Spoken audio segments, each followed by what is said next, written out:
Visakha GVMC deputy మేయర్పై కూటమి అవిశ్వాసం నెగ్గడంతో race మొదలైంది. కూటమిలో సామాజిక వర్గాల క్యాలిక్యులేషన్తో పదవుల పందారం మరోసారి కాకరేపుతోంది. ఇంతకీ డిప్యూటీ మేయర్ సీటు సర్దుబాటు ఏ లెక్కన జరగబోతోంది? పోటీలో ఉన్న ఆశావాహులు ఎవరు? వైసీపీ నుంచి కూటమిలోకి వచ్చిన వారి పరిస్థితి ఏంటి? పొలిటికల్ సర్కిల్స్ టాక్ ఏంటి? Let's watch. Greater Visakha municipal corporation పై నుంచి వైసీపీ జెండా దింపెయ్యాలన్న కూటమి అజెండా నెరవేరింది. మేయర్, డిప్యూటీ మేయర్ పదవులపై పెట్టిన అవిశ్వాస పరీక్షలో కూటమి విజయం సాధించింది. మేయర్గా అనేక ప్రతివ్యూహాల మధ్య టీడీపీ నేత పీలా శ్రీనివాస్ కుర్చీని సొంతం చేసుకున్నారు. కానీ అసలు ట్విస్ట్ ఇక్కడే మొదలైంది. మేయర్ పీఠం కైవసం చేసుకోవటానికి కార్పొరేటర్లకు డిప్యూటీ మేయర్ సీటును ఎరగా వేసి సంఖ్యాబలం పెంచుకున్నారనే ఆరోపణలు వచ్చాయి.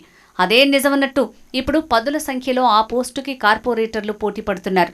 దీంతో ఈ పంచాయతీ ఎలా తేల్చాలి అనే ఆలోచనలో కూటమి నాయకులు తలలు పట్టుకుంటున్నారు. డిప్యూటీ మేయర్ జియాని శ్రీధర్ని పదవి నుంచి దింపే క్రమంలో ఆ సీటును జనసేనకు కట్టబెడతారనే హామీతోనే వైసీపీ నుంచి పలువురు కార్పొరేటర్లు గాజు గ్లాస్ పార్టీలో చేరారు. 43వ వార్డు కార్పొరేటర్ పెడిరెడ్ల ఉషశ్రీ ప్రధానంగా డిప్యూటీ మేయర్ రేసులో ఉన్నారు. ఆమెతో పాటు మైనారిటీ వర్గం నుంచి సాదిక్, వీరితో పాటు దల్లి గోవింద్ రెడ్డి, బిసెట్టి వసంతలక్ష్మి ప్రధానంగా డిప్యూటీ మేయర్ పదవి ఆశిస్తున్నారు.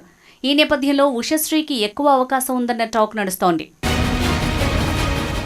జీవీఎంసీ అవిశ్వాస పరీక్షలో వైసీపీకి చెందిన మేయర్ హరివెంకట కుమారి, డిప్యూటీ మేయర్ జాయని శ్రీధర్ పదవి కోల్పోగా వీరిద్దరి బదులు మహిళా కాపు నేత ఉషశ్రీకి అవకాశం ఇవ్వాలని ఒక వర్గం పట్టుబడుతోంది.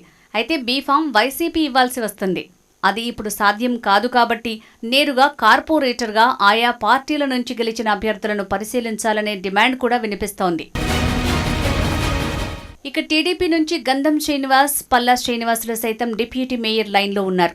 మరోవైపు ఈస్ట్ నుంచి మొల్లి హేమలతకు ఇవ్వాలని ఆ నియోజకవర్గ ఎమ్మెల్యే వెలగపూడి సిఫార్సు చేసినట్లు సమాచారం. అలాగే స్వతంత్రులుగా గెలిచి ఆ తర్వాత కూటమిలో చేరిన కందుల నాగరాజుతో పాటు 3 కూటమి పార్టీల నుంచి కూడా పలువురు నేతలు ఈ పదవిపై ఆశలు పెట్టుకున్నారు.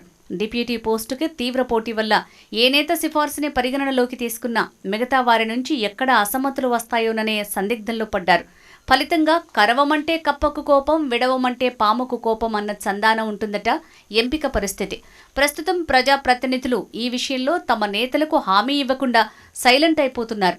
దీంతో పార్టీలు మారి వచ్చిన నేతలు ఇప్పుడు తర్జనభర్జన పడుతున్నారు అనే టాక్ వినిపిస్తోంది. ఈ నెల 19న విశాఖ డిప్యూటీ మేయర్ ఎన్నికపై ప్రత్యేక సమావేశానికి జిల్లా యంత్రాంగం సిద్ధం చేస్తోంది. కానీ ఇప్పటి వరకు ఎవరు అభ్యర్థి అనేది ఇంకా క్లారిటీ రాలేదు.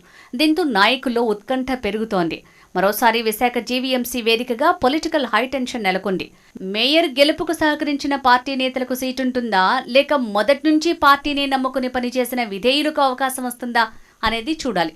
ఏదేమైనా ఎప్పుడూ లేనంతగా ఈసారి జీవీఎంసీ హాట్ స్పాట్ అయింది అనేది పొలిటికల్ సర్కిల్ టాక్.